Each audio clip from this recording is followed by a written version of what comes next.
Hello नमस्कार दोस्तों, स्वागत है आपका मेरे यूट्यूब चैनल सिमर स्टडी में।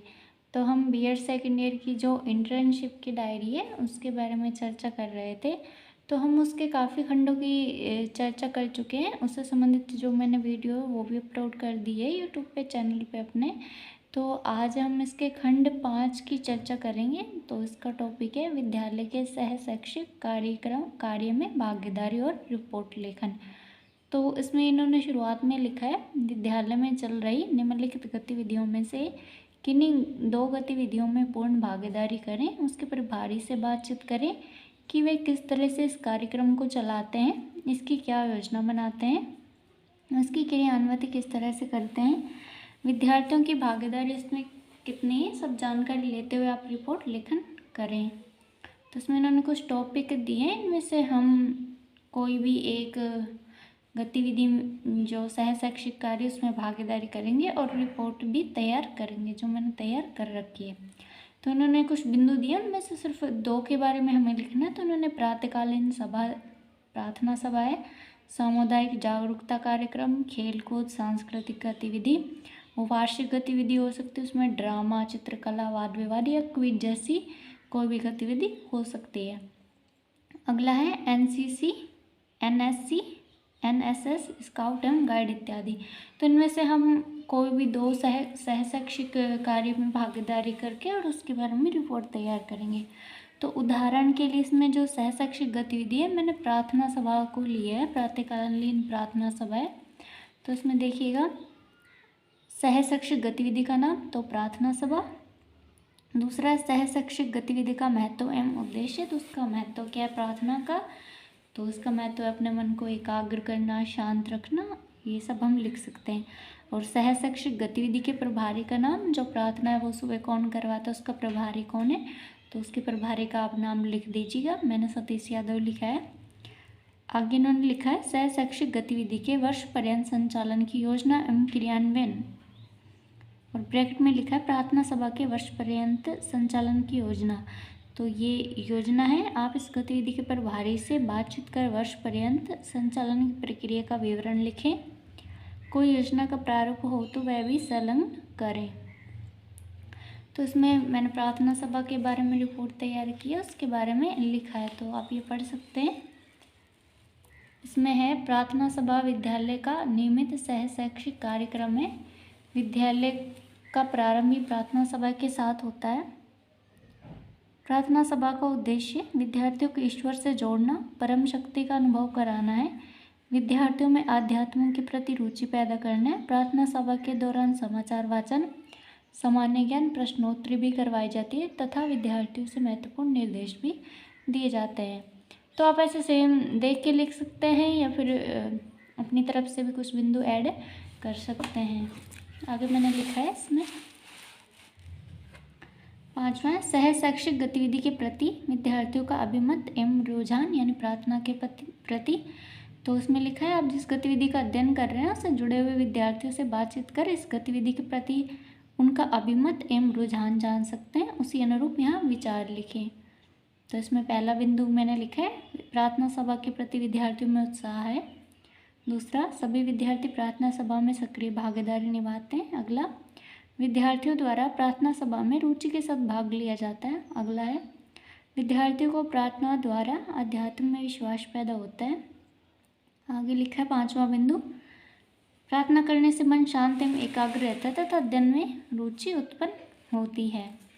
तो आगे क्या है, प्रार्थना सभा को प्रभावी बनाने एवं अधिकांश विद्यार्थियों को शामिल करने हेतु विद्यार्थी शिक्षक द्वारा किए गए कार्य का विवरण।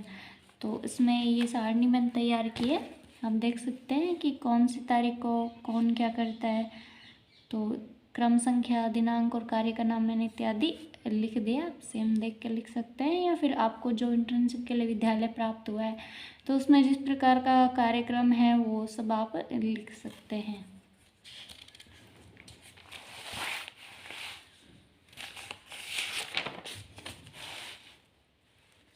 आगे इसमें प्रार्थना सभा यानी कि शैक्षणिक एवं सह शैक्षणिक गतिविधियों से संबंधित विवरण एवं फोटोग्राफी। तो यहाँ पे आप या तो अपने हाथ से बना सकते हैं ड्राइंग की, प्रार्थना सभा है उसमें बच्चे बैठे हैं, प्रार्थना कर रहे हैं और टीचर भी हैं, तो उस गतिविधि को या तो आप पेन से बनाइए या फिर आप उसको डाउनलोड करके और प्रिंट करवा के या फिर कहीं से बुक वगैरह में से कट करके तो वहाँ पे आप इसको फ़ोटो लगा दीजिएगा कटिंग करके। तो अभी मैंने नहीं लगाया, लेकिन इसमें लगाना है, आप लगा दीजिएगा। तो ये प्रार्थना है, तो इसका विवरण भी लिखना है। तो प्रार्थना सभा में प्रत्येक दिन प्रारंभ में प्रार्थना बोली जाती है एवं नई नई प्रार्थनाएं भी बोली जाती है। इसमें आप और ऐड करके लिख सकते हैं कि जैसे सरस्वती वंदना पहले बोली जाती है, उसका मंत्र उच्चारण किया जाता है, और कुछ एक प्रार्थनाओं के नाम भी लिख सकते हैं। तो आप जैसे ए मालिक तेरे वंदे हम, तो ये सब प्रार्थनाओं के बारे में आप लिख सकते हैं। आगे इसमें फिर से फ़ोटो लगाना है, आप लगा दीजिएगा कटिंग करके। और इसमें निर्देश क्या है, हर रोज़ प्रार्थना सभा में प्रधानाध्यापक एवं अध्यापकों द्वारा उचित दिशा निर्देश दिए जाते हैं, ये आप लिखेंगे। आगे फिर इसमें फ़ोटो लगाना है, तो आप लगा दीजिएगा। अगली जो गतिविधि है प्रार्थना सभा में जो वो होता है, क्या क्या गतिविधियाँ और होती है, तो जैसे इसमें समाचार वाचन, तो उसका विवरण दिया है। प्रत्येक दिन प्रार्थना में समाचार वाचन करवाया जाता है, जिससे बालकों को दिन प्रतिदिन की घटनाओं का ज्ञान होता है। तो और भी आप इसमें ऐड करके लिख सकते हैं कि समाचार वाचन में जैसे खेल से संबंधित समाचार जो वो भी पढ़े जाते हैं, और समाचारों में जो जीके वगैरह आती है वो भी, मतलब महत्वपूर्ण सभी जो जानकारी वो विद्यार्थियों को दी जाती है। तो आप इसमें आगे फोटोग्राफी लगाएंगे, इसमें आप दिखाएंगे कि जो कोई बच्चा है, छात्र या छात्रा है, वो समाचार वाचन कर रहा है। अगला है विवरण। इसमें हमने प्रार्थना सभा में और कार्यक्रम जैसे प्रश्नोत्तरी है वो भी करवाया जाता है, जीके वगैरह क्वेश्चन लिखवाए जाते हैं। तो इसमें हर दिन प्रार्थना सभा में सामान्य ज्ञान के प्रश्न पूछे जाते हैं। तो उसमें आप लिख सकते हैं छात्र या छात्रा उसका उत्तर देते हैं, और इससे उनको जो भविष्य में जो प्रतियोगी परीक्षाएं होती हैं उनमें उनको याद करने में आसानी रहती है। तो काफ़ी सहायता होती है। इससे आप जितना चाहे बड़ा उसको लिख सकते हैं, या फिर इतना ही काफ़ी आप देख के लिख लीजिएगा, और फ़ोटो बाकी लगानी है। आगे है, यहाँ पे भी फ़ोटो लगाने। आगे है जो प्रार्थना कार्यक्रम में और क्या होता है, जैसे राष्ट्रगीत। तो प्रत्येक दिन प्रार्थना सभा में सावधान की स्थिति में राष्ट्रगीत वंदे मातरम गाया जाता है। फिर आप यहाँ पे चित्र लगा देंगे, फ़ोटो लगा देंगे। फिर राष्ट्रगान, हर दिन प्रार्थना सभा में राष्ट्रगान गाया जाता है, जो जनगण मन अधिनायक जय है, तो आप उसके बारे में लिख सकते हैं। और फिर आगे फिर से फ़ोटो लगाना है।